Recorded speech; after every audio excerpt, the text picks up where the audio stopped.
Colorado, thinking that's going to be safe. They were going to do it in Maine too. They said, oh, How safe can that be?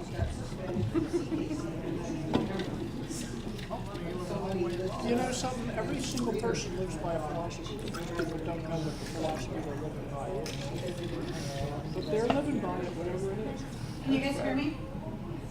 No, not really. Talk up close. All right, good evening, everyone. I want to thank you for coming out to our program tonight, especially after such a beautiful day in the Michigan sun.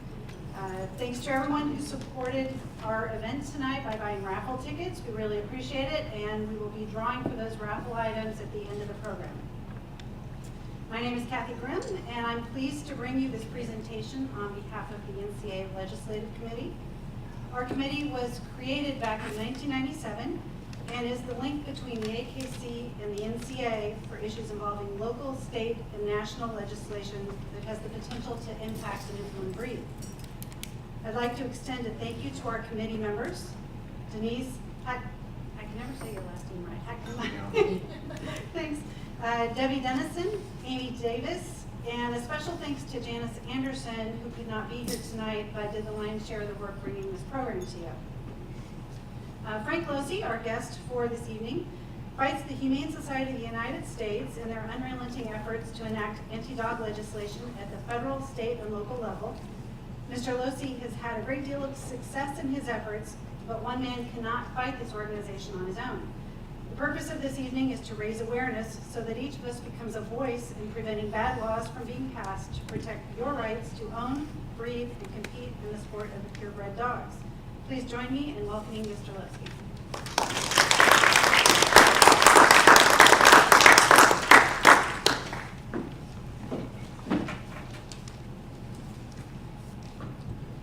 I really appreciate this opportunity. Can you all hear me okay over there? I really appreciate this opportunity to be here this evening. And before I do my formal presentation, I recognize this has been a long day for you. You've been up probably before 7 o'clock this morning. You've been going until 6 o'clock, 5:30, whatever. But anyway, I make a commitment that I will not take more than an hour, and I'll have a little bit of time for the Q&A within that hour, because I know you've got to get back to your rooms, and you've got your newfies that you've got to attend to, because after all, they're the most important individuals here today and tonight. None of us are as important as they are, because you care about them. I know that. I was out there this afternoon and this morning, and actually yesterday afternoon, just kind of wandering around, just peeking to see what was going on. And it just, there's an intrinsic pride. You see the concentration, and that's what is so endearing, and that is an attribute that most people who criticize anyone that has anything to do with the dog breeding community, and I know some of you are not breeders, but you rely upon breeders, and they just tend to try to denigrate and say you're all bad people. But before I start my formal presentation, I'd like to just pose a few questions, kind of a poll with a show of hands. How many of you know who Wayne Pacelle is? Can I see a show of hands? Okay, everybody does not know who Wayne Pacelle is. How many in here believe that you are a puppy miller or you deal with puppy millers? Nobody. That's good. That's good. How many of you had the opportunity this morning or heard about the program on the Today Show this morning, in which HSUS and Mr. Pacelle suggested that, not suggested, came out and said, AKC is joined at the hip with the puppy millers. So if you have anything to do with AKC, you're a bunch of puppy millers out there. That's what AKC has just said, and today ran that program. But a few of you, and I'm going to be touching upon, I'll be referring to that again later in my formal presentation. How many of you are actually familiar with the details that are set out in this PUPS bill that's being considered by the U.S. Congress, or the proposed APHIS regulation that came out last fall as a proposed rule. Okay, we've got a few people aware of it. How many of you, actually, today is May 1st, and as some of you may know, I'm an attorney. I remember years ago, Law Day was May 1st, and they made a big to-do about it. The president would come out and say all these wonderful things, but somehow or other, the law is not necessarily respected by everybody today. That's my parochial opinion.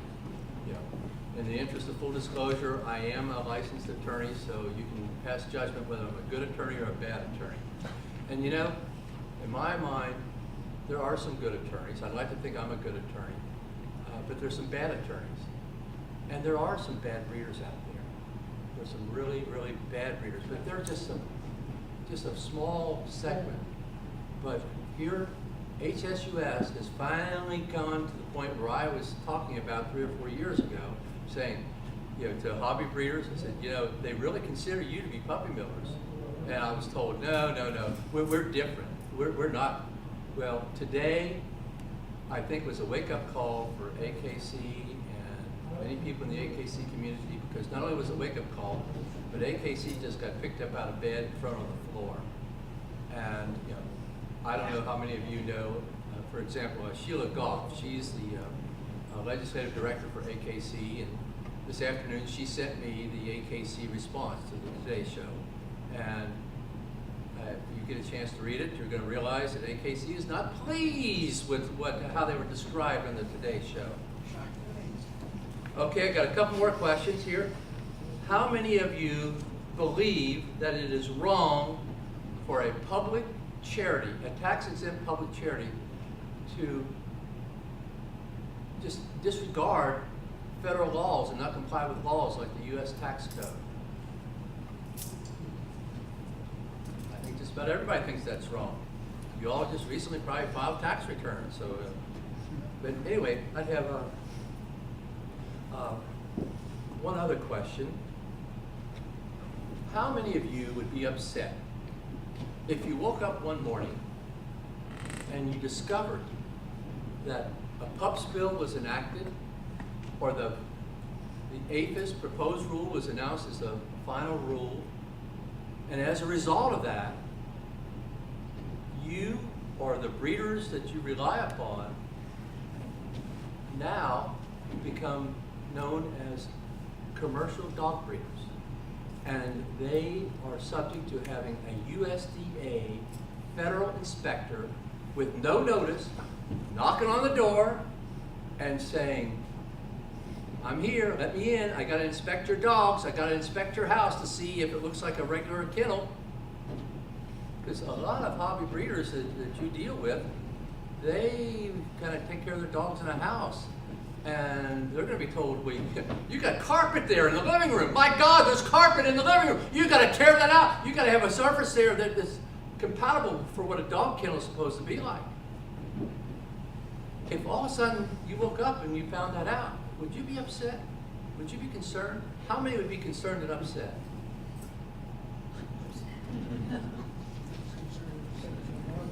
Okay, that sort of sets the tone. I want to spend a little bit of time this evening talking about what I refer to as the dark side of the Humane Society of the United States. I think you all have had an opportunity to pick up a handout. I'm not going to have time to cover everything in the handout, but hopefully you'll take it with you. Hopefully you'll share some of the contents in there. But I want to touch upon a few things. But one of the things that's in there, I talk about the DNA and the corporate ethos of the Humane Society of the United States. And they have actually done a masterful job. You've got to give the devil their due. They've done an extraordinary job. In my mind, and I'm still a federally registered lobbyist. I've worked in Washington, D.C. for over 20 years.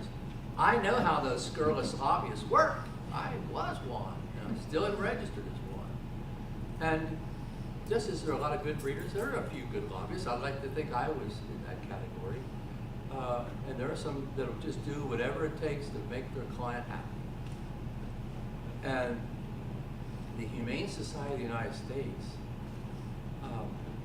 I'm here to tell you that based upon my observations and experience of 20 years in Washington, D.C., there is no more effective and efficient lobbying organization in the world, not just the United States, but anywhere in the world, than the Humane Society of the United States. They have mastered the art, and for 15 years, and in that 15 years, last 15 years, they have dedicated the bulk of their $2 billion of revenue that they have. $2 billion, that's with a capital B, $2 billion for creating a propaganda that creates an illusion and misconceptions in the American public about all those nasty breeders. But it's not just limited to the breeders. They really cover anybody that has anything to do with animals. You can be a pig farmer, a chicken farmer.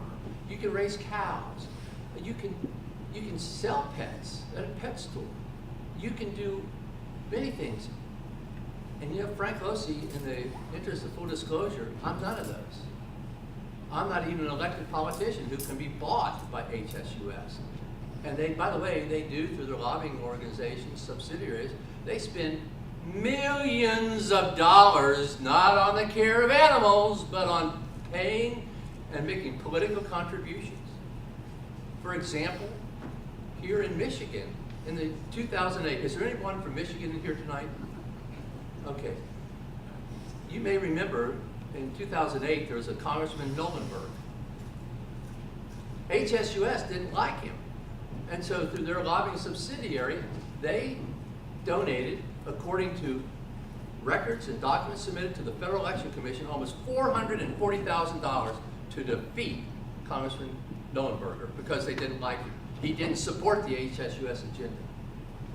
But they don't lobby. They don't engage in political campaign activity. Oh no, they are pure. They're doing the Lord's work. They're doing the Lord's work. And speaking of the Lord's work,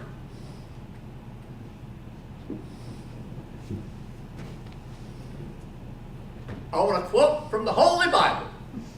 The Holy Bible. This may not be the King James Version, but it's a king-size version of the Holy Bible. There's a verse in the Corinthians, and that verse goes something like, often the devil masquerades as an angel of light to deceive us. That's from the Bible. And I believe that you can say much the same thing about the HSUS and Mr. Wayne Pacilli, their president and CEO. Often they masquerade as an angel of light to deceive the American public, the news media like Today Show that was aired this morning, elected politicians. They have mastered the art of deception and while masquerading as an angel of light. Now, Mr. Pacilli, up until 2006, he was registered as a lobbyist for a lobbying organization known as the Humane Society of the United States. They were registered with Congress as a lobbying organization. And finally, I'm sure some attorney said, hey, we're getting kind of close here. Somebody might blow a whistle and say we're not supposed to be doing this lobbying. He was named by name, Wayne Pacilli, the chief lobbyist. You look at his bio that's on the website today. He's described as, before he became the president and CEO, he was the chief lobbyist for the Humane Society of the United States. That's in writing. And the one saving grace about Mr. Pacilli,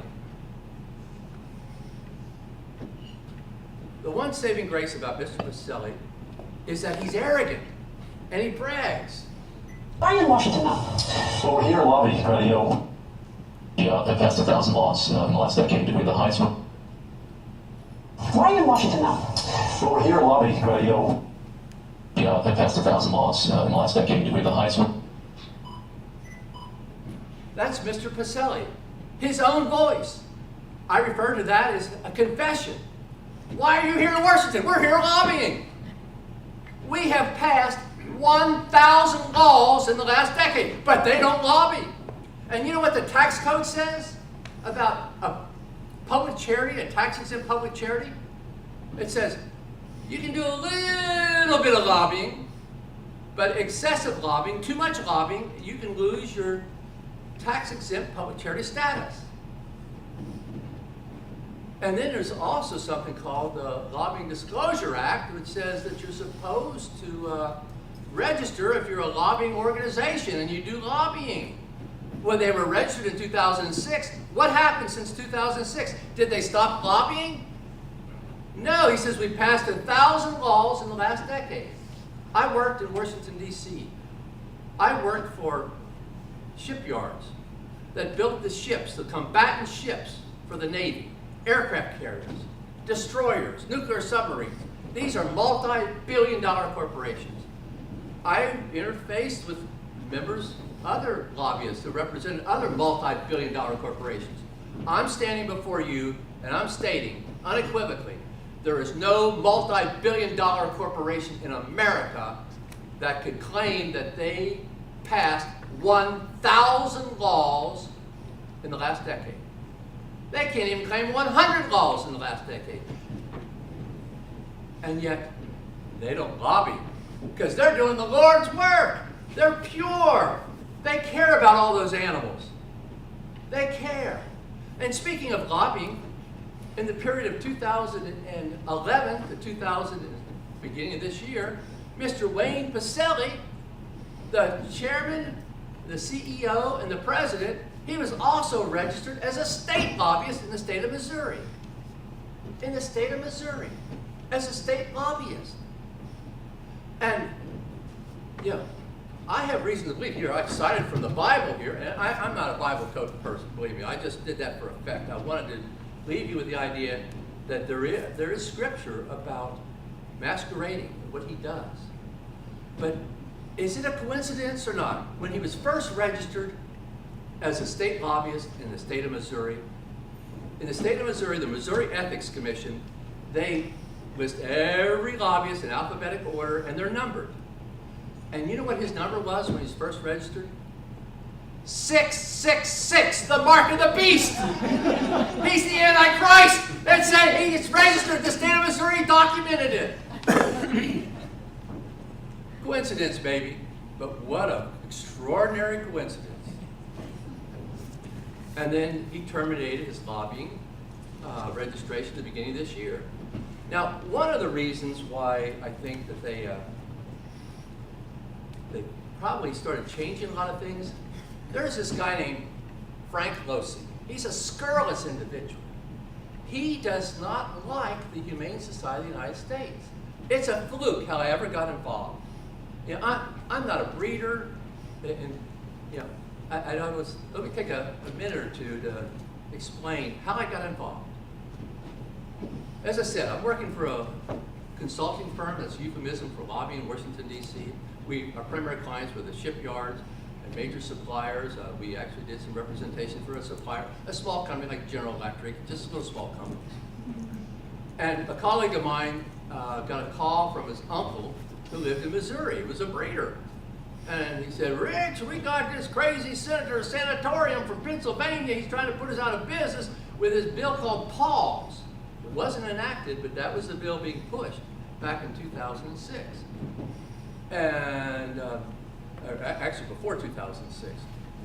So anyway, Rich goes to my boss, and our boss, I consider myself a Renaissance man. I worked for a woman. Cindy Brown was my boss.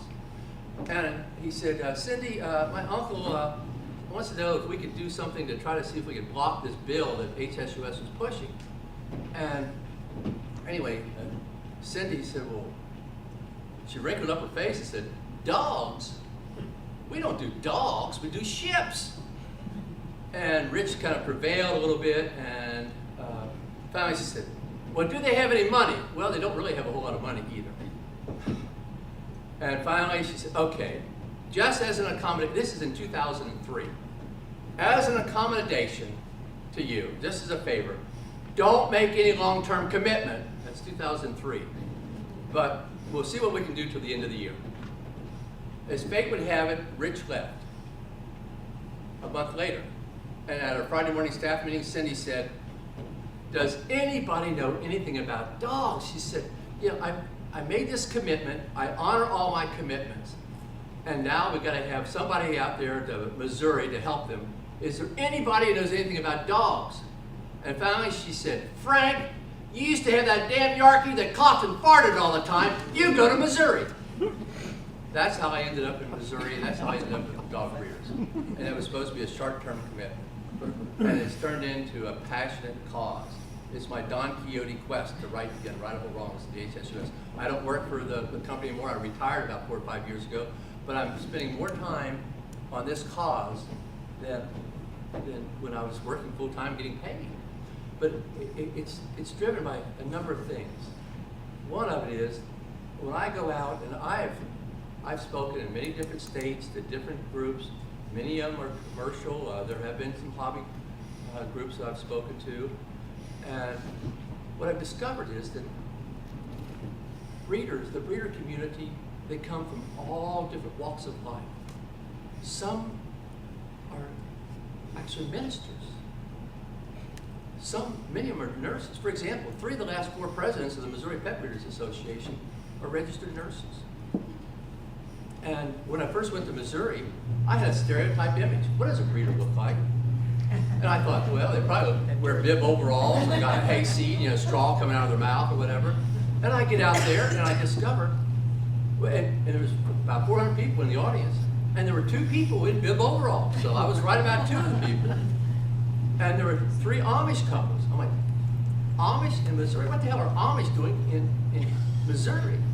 But they're Amish in Missouri. And then in the front row was this woman. She had gray hair, but it was beautifully coiffured. She had a very expensive tweed suit. She was a retired school teacher. And I'm like, well, gee, there's no stereotype image of a breeder. But HSUS paints the world and the picture, you're all these nasty people. You got horns. He's the only one with horns. I mean, he was number 666. But anyway, that's when I began to realize that as I talked with breeders in many different states, they have one common denominator, a good breeder. What's a good breeder? A good breeder is a breeder who really cares about the health and welfare of their dogs. It's not how many dogs they have, but the care that they provide. And you can be, yes, you can be a good breeder if you got 100 dogs, if you're doing it right. I got to tell you one anecdote, digressing a bit here, but I remember in Colorado, I was talking to the president of the Commercial Dog Breeder Association of Colorado. And I said, Teresa, what's the maximum number of dogs and puppies you ever had?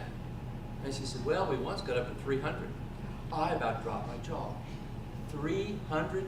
How in God's name can anybody properly care for 300 dogs and puppies? And I said, well, because by the way, I don't like bad breeders. I mean, when I go to a flea market and I see puppies that they're dehydrated there and being sold at a flea market, I cringe. But she told the story. She said, well, it goes back to how we first got into breeding. Well, how was that? Well, we had a son. My son was born with Down syndrome. And when he became a few years older, we found out he loved puppies. He loved puppies. And we wanted to make his life as fulfilling as possible. And so we started breeding. And he wanted to see more puppies. And every morning, our son gets out and he holds and cuddles. And that's what socialization is all about. And every one of the puppies, he calls them by name. And it fulfills his life. I said, but he takes care of 300 dogs and puppies? No. We wanted this to be the best part of his life possible. That's why we hired 12 full-time W-2 employees, and we have a full-time vet on our staff. That's how we take care of it. So there can be exceptions. Now, there are some people out there that might have 300 dogs, and they're crappy breeders. They're bad, and they ought to be driven out of business. That's why in 2005, Frank Losi goes out to Missouri on a return visit, and he says, for your credibility and my credibility in Washington, D.C., I need for you to publicly condemn substandard kennels. You want us to do what? Pacelli will use that against us. No, he won't. He doesn't want to admit there's a single good breeder. And today's program proved my point in 2005. He's condemned AKC as being joined at the hip with the puppy millers. HSUS has never published a list of good breeders by name. You never see that list. It took me a year to convince the Missouri Pet Breeders to publicly condemn. They did. And then I used that to go to other states. And the 10 states where over 80% of the USDA licensed commercial breeders are located publicly condemn substandard kennels. So what does that scurrilous Frank Losey do? He contacts Mr. Pacelli. He sends him a letter and says, Mr. Pacelli, this is great. We're supporting what you want. We're condemning substandard kennels. Won't you publicize that? No way. He doesn't want to admit that any breeder has condemned substandard kennels. It never was published. And he went on in a written response back to me. He said not only are all breeders puppy millers, but I didn't even ask anything about farmers. I didn't say anything about hunters, but he went on and volunteered that all family farmers are factory farmers. Nasty factory farmers. I talked to someone who was familiar with Protect the Harvest. So back then they were condemning, anyone with farming, anyone doing with animals. And he said all hunters were poachers. Now in Michigan here, you've got a ballot initiative that they succeeded in getting on. They're taking care of all those wolves, because oh my God. And you know how you get a ballot initiative on? That's a political campaign activity that you're absolutely prohibited from doing as a public charity. So what they do is they cover up and they launder, and they create an organization here in Michigan, and it sounds good, like they're protecting the wolves. And so what they'll be doing is they'll be funneling and laundering money under the table to be able to support this. In Missouri, for a ballot initiative in 2010, they contributed not their legislative fund, but the Humane Society of the United States. Over $2 million was documented and reported to the Missouri Ethics Commission coming from the Humane Society of the United States to a group called Missourians for the Protection of Dogs. I mean, that sounds good. It's like motherhood, protect the dogs. And the treasurer was a member of the board of directors of HSUS. Not that the HSUS had anything to do with that organization. And then on the tax return, you know what that Frank Losey did? He examines their tax returns. And he discovers once again they're a tax cheat. They make misrepresentations. They represented that $2+ million was a grant. And they were listing it along with the donations they made to shelters. And you know what? If you go through, as I did, and you identify all these organizations like the Missourians for the Protection of Dogs, you look for the big dollar figures, that jumps out. And they spent more money on lobbying. They spent $2 million just in Missouri, and they didn't spend that much for all the shelters in the United States. But they care about them. They lie. They lie. And the American public and elected officials believe them because no one is. How dare someone suggest that they're bad? And so Frank Losey started, I realized we're 15 years behind the park. I don't mean this in a derogatory sense, it's just a realistic fact. Within the breeder community, you've had the hobby breeders, the commercial breeders. And sometimes people will say, in AKC, 2006, they sat, Ron Miniker, he was the chairman of the board for AKC. He sat just to the left, right next to Wayne Pacelli, before a subcommittee hearing chaired by the then Senator Santorum for the Paws bill. And he testified, we support Paws. He joined with Wayne Pacelli saying, we support Paws because, why, Mr. Pacelli, I'm sure, said, oh, Ron, we're not concerned about you good breeders. You're the good breeders. We're only concerned about the bad breeders. And what happened was, it's sort of like, remember that story about "Come into my parlor," said the spider to the fly. And so AKC was invited into the parlor. And look at the reward. Today, this morning, they were disparaged. AKC joined at the hip with the puppy millers. That's how much you can trust Wayne Pacelle and the HSUS. They'll say whatever they want to say, whatever they need to say for that momentary gain. They're liars, they're deceivers, and they're tax cheats. I want to talk about a couple other things that they do. Many of you probably don't realize, I refer to them as like carbon monoxide. A lot of the things they do, you don't really know about it, you don't see it, you don't hear it. But it's part of their sophisticated agenda. I don't know if many of you would understand the concept of infiltrating. They have sympathizers who are working in different federal agencies. They have sympathizers who are congressional staffers. And so consequently, the dirty secret is most members of Congress never read any email or letter they receive. They got staffers. Most of the staffers are doing that are 25 years or younger. And they just write a boilerplate, and then if somebody writes and says, please don't support pups, for example, and you'll get a response back, well, the Humane Society of the United States is a wonderful organization, and thank you for bringing your concerns to my attention, and if there's anything else I can do for you, let me know. They just kissed you off. They just kissed you off. But it's really insidious. And I want to give you an example. HSUS, in my mind, has basically taken over the Department of Agriculture. Totally taken over the Department of Agriculture. You see, in 2008, they then endorsed then Senator Obama to be President of the United States, but they don't endorse anybody, but they endorse the President. And who did he appoint as Secretary of Agriculture? A former Iowa governor, Bill Sack. And it's more than a coincidence, and maybe I'm just paranoid, but it's more than a coincidence. All these different things that HSUS wants the Department of Agriculture to do, they just keep doing.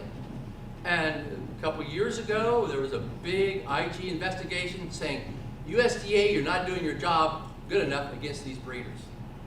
And so they beefed up the inspections, and they created a new branch. And the new branch is called the Enforcement Branch. And the person who they hired was a woman named Sarah Elconin. How many of you in here have ever heard the name Sarah Elconin? One, okay.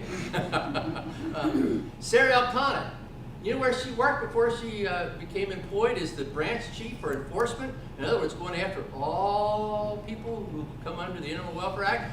And many of you in this room, if you are a breeder, you may come under her jurisdiction. If PUPS goes through or the proposed rule goes through, well, she worked for the Humane Society of the United States in the litigation division. And where's the conflict of interest? When I went to law school, that's a classic conflict. You got to at least disclose that you were working for an organization. Oh, by the way, in 2008, she was the counsel of record in a lawsuit where the Humane Society of the United States sued the Secretary of Agriculture. But there's no conflict there. Is she doing the Lord's work for HSUS as a government employee? And all of a sudden you see a proposed rule comes out. Would she have any opportunity to influence anything on that? Oh no, they're honorable. They would never do anything like that. And HSUS, in trying to curry the favor of the Secretary of Agriculture, is there anybody in here from Iowa? I know I saw some Iowa plates out in the parking lot. Well, okay, I mentioned to Kathy last night. Well, let me share something with you. There's a Congressman King from Iowa. Congressman King. He is not liked by HSUS. They hated his guts. And so, according to the Federal Election Commission documents that were submitted, the lobbying subsidiary of HSUS, which was founded by Mr. Wayne Pacelle, who also serves as executive vice president, which would suggest he has some control over how this lobbying subsidiary works. They contributed over $750,000 in an effort to defeat Congressman King because they didn't like him. He was anti-HSUS. And you know who his opponent was? A woman by the name of Christy Vilsack, the wife of the Secretary of Agriculture. Could there be a hidden agenda there? Oh, heavens no. Surely the scurrilous HSUS would never think of something like that to try to influence. And they're pushing for this proposed regulation. And the Secretary of Agriculture just today had a press release talking about for the budget for 2014, they need extra money for the pet store exemption regulation. And people say, what is that? That has to do with the proposed regulation that will become a final regulation probably sometime this year that's going to suck. Is there anybody, any breeder in here or any breeder you know that has one intact female bitch? Well, you just might get sucked into that vortex, and then Ms. Connick could influence the inspector who shows up. You're not USDA licensed. I need to come in and inspect your facility here. This is my home. No, this is your facility. And oh, that carpet there. And you get citations. Now, what happens when you get these citations? Well, no one's ever had to pay the maximum amount. But a couple of years ago in Missouri, there was a family called the Dollarites. I don't know if any of you ever heard of the Dollarites. They were helping their children raise some rabbits. Not dogs, but rabbits. And lo and behold, they got busted. They were not licensed because they had sold too many rabbits. And I guess those rabbits breed like rabbits or something, but anyway. But they were faced with the prospect, with all the citations, they multiplied, how many rabbits did you sell? And with all their violations, the maximum penalty was $1 million. But Sarah L. Connick magnanimously in the letter said, we're going to let you off the hook, but you only have to pay $90,000. They didn't get $90,000 for all them little rabbits that children sold. But that's how insidious it is. And it permeates. It permeates. And I began to realize this actually over 5 years ago. Oh my God, what are we going to do? And I was trying to talk to AKC and saying, yeah, you gotta, hey, yeah, they're going to come after you. Oh, no. They're not going to come after us. There's a lady who works for AKC. Her name is Sheila Goff. She is the legislative director for AKC. The last few years we've been communicating back and forth. And how did I get information about the AKC response? She sent it to me. That's the kind of working relationship I have now with AKC. I think in some circles they don't think of me as this rabid, crazy guy looking after commercial breeders. I'm looking after all responsible breeders, whether they're commercial or AKC, hobby, fanciers, it doesn't matter. If you're responsible, I care. And because all these people, so many of these breeders remind me of what was instilled in me by my parents, a work ethic and a sense of caring. And breeders, all of you, I was out there, I watched, and the pride that you have when you're showing your newfies, and the love and affection, you care, you really care. And that's never captured. No one ever tells that story, but it's there. And as far as I'm concerned, when Wayne Pacelle starts criticizing this category of people, they're criticizing my parents because they're criticizing the values that you represent. And I'd like to think, and my mother was the only one who could discipline me, and she did discipline me many times. But I love my mother, and I do this to this day. There are only 2 times in my life I ever wailed. One was when my Yorkie, that little Yorkie, passed away. He only lived for 17 years, and you know, he came from one of the nasty, I bought him from a pet store. And he came, although he was AKC registered, but he came from a pet store. And just think how much longer he would have lived. And it was from Missouri. That was what was serendipitous, you know. And when I finally had to let him go, I took him to the vet religiously every month. I said, you've got to tell me when. You've got to tell me when. I just can't. I don't want him to suffer, but I don't want to let him go. And finally, she said, Frank, it's time. And I said, can I take him home for one last meal? And I fixed him the best meal he ever had. I made a tenderloin filet and chopped it up. He ate off the dining room table with a fine china, a little bit of Haagen-Dazs vanilla ice cream. I was going to send him off well. And then Saturday morning, I took him to the vet in Old Town Alexandria. And as the vet took him, she said, come on, Chaucer, I'm going to make you feel better. And the tears started streaming down my face. And I went out in the car, it was February, and I wailed. I wailed because I was losing something that was part of me. That's why my handout, I just love, the most endearing poem I've ever read was The Rainbow Bridge. And it's in my handout because someday Chaucer's he's waiting for me this side of the Rainbow Bridge. And the only other time I wailed was when my mother died. Those are the only 2 times I've wailed. I love my mother and I love my dog. And all of you love your dogs too. But I didn't mean to get sort of melancholy there, but anyway, I want to tell you a little bit more, and then I'm going to try to wind up a little bit here. HSUS, when I talk about how in cities, I was talking about how they kind of infiltrate in the government agencies and all. And by the way, for an organization that doesn't engage in political campaign activities, I checked their tax returns.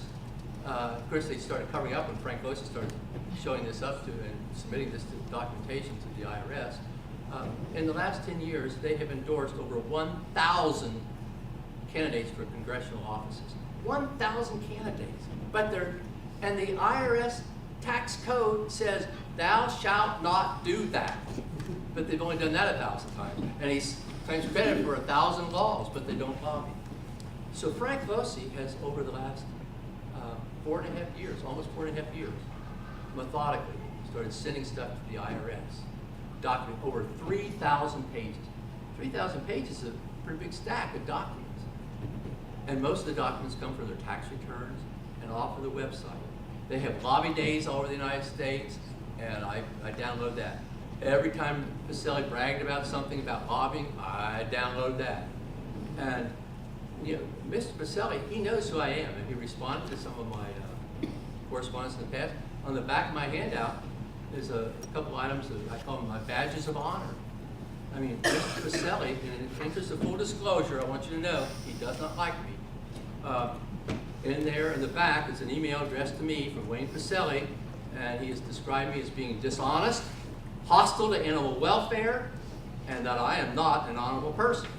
And that was in response to a letter that I had sent to him when I was sort of challenging him and baiting him a little bit. I said, my wife and I, we load up our trunk every month and we go to shelters. We have a home down in the Panhandle of Florida, and we drop off cat food and litter and dog food and supplies to paws for the dogs and socks for the cats and kittens.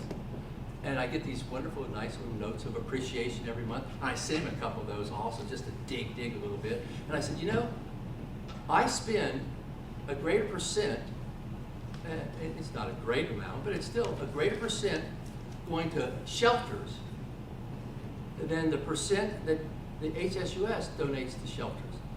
Does that mean that HSUS is more hostile to animal welfare than I am? He didn't respond other than to say I was hostile to animal welfare. But anyway, a couple of things I want to just touch upon real fast. And I said they're like carbon monoxide. They're everywhere. And I really consider them to be a white-collar economic terrorist organization. But in any event, they've infiltrated our churches. I mentioned that earlier, but when they suggested that factory farmers are contributing to world hunger. Can anybody in here explain to me how a chicken farmer or a hog farmer or a cattle farmer is contributing to world hunger when they're raising food? How do you contribute to world hunger? But they say it with arrogance, so that makes it true.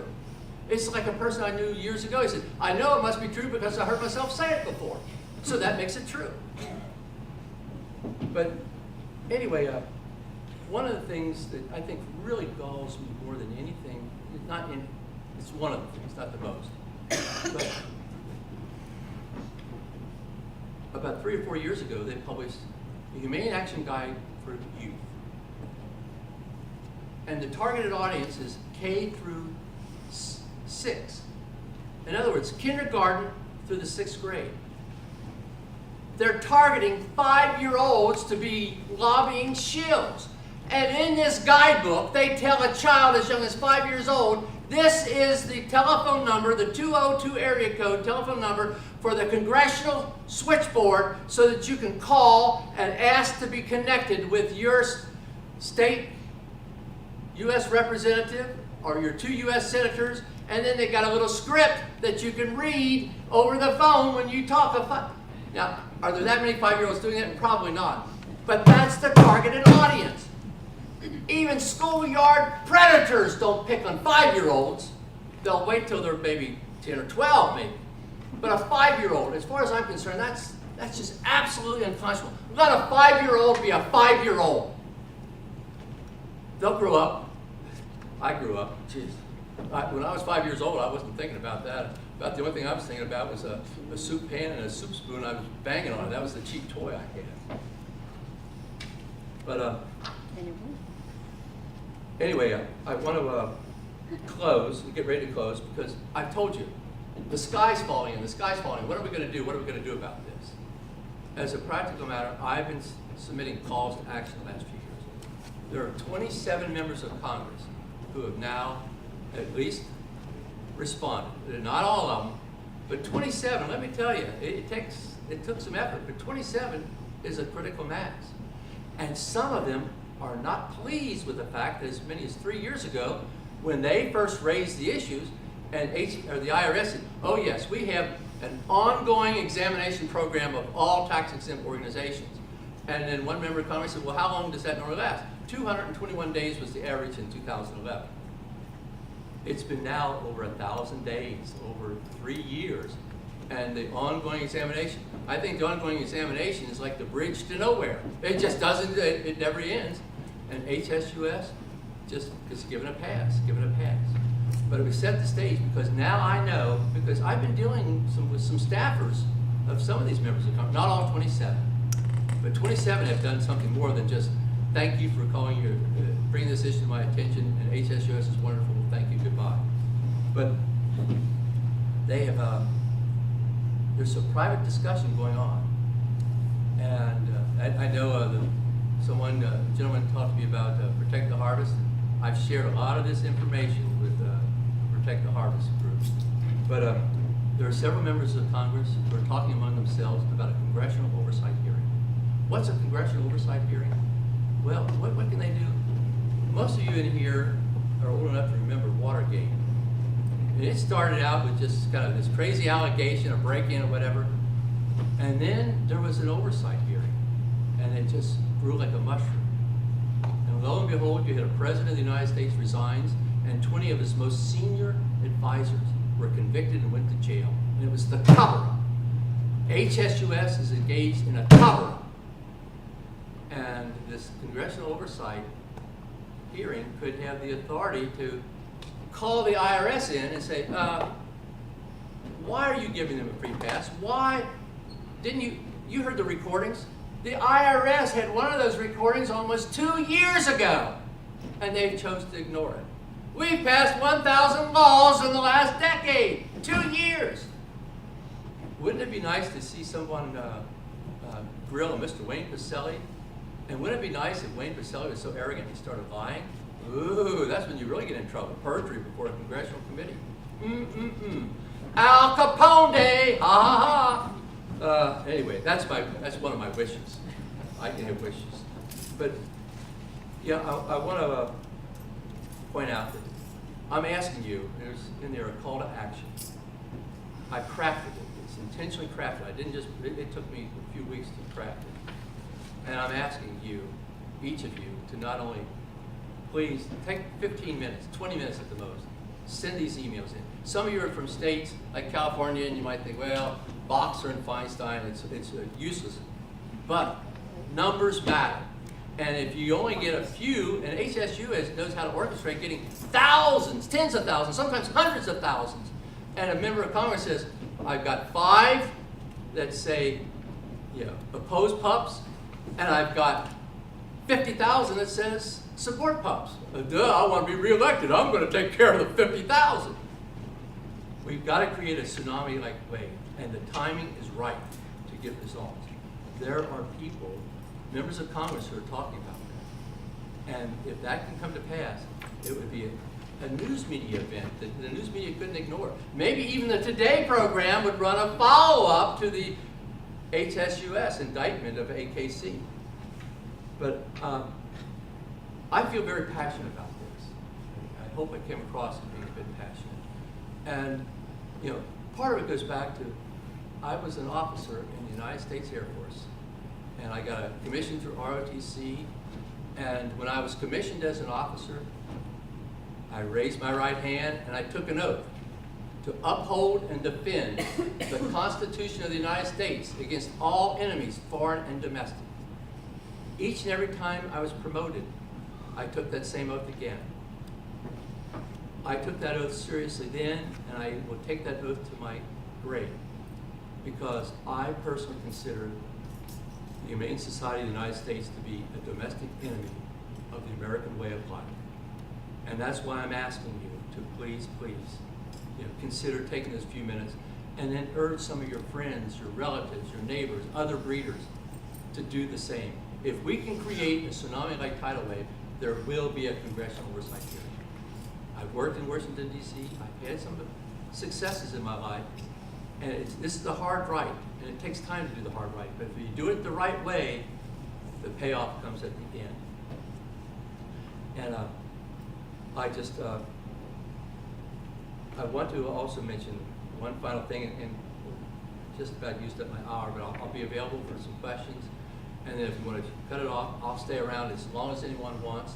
I'll be here all day tomorrow. And please tell people who are not here tonight if they want to come up and ask me any questions. I'll dress up again. I'll have a tie on. and I'll be the guy with the blue tie with all these little red fire hydrants. And if they don't recognize me, maybe a newfie will recognize that fire hydrant, and they'll come up to me if you got questions